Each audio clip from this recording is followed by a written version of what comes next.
Представници на медиумите, почитувани граѓани, еве денеска покрај редовната работна посета на секторот за внатрешни работи во Куманово, извршивме и увид во градежните активности на секторот за внатрешни работи. Ова е еден од најстарите објекти, можеби и во најлоша кондиција во државата, кој што започнавме да го реконструираме и навистина работиме на една темелна и квалитетна реконструкција на целиот овој објект. Ако имате во предвид факт дека еден дел од зградата е изграден некаде 1929 година и скоро 50 години немаме, во последните 50 години немаме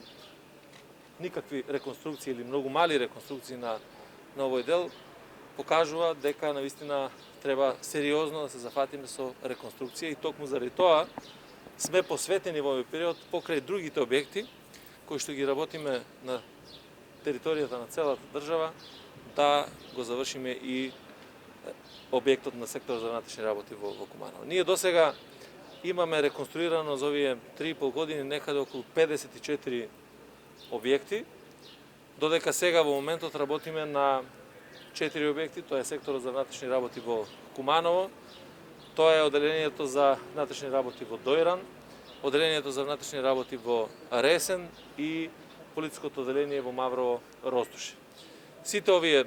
објекти се со темелна реконструкција.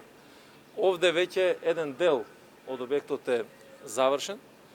Ние очекуваме дека во рамките на предвидените рокови некаде најдоцна до 1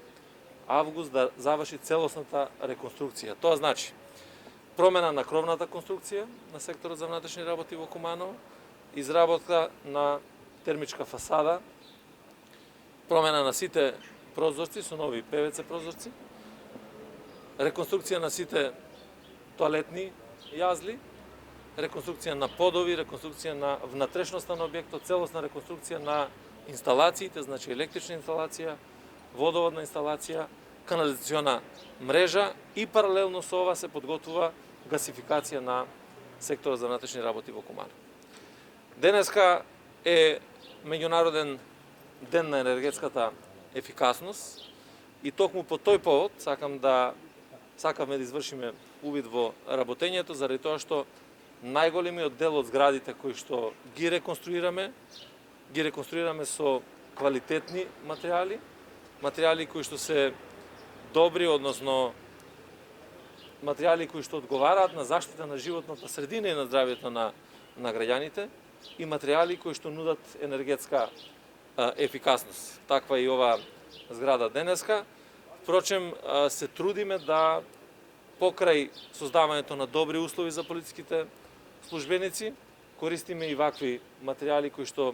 ќе бидат во функција на енергетска ефикасност и заштеда на Министерството за внатрешни работи,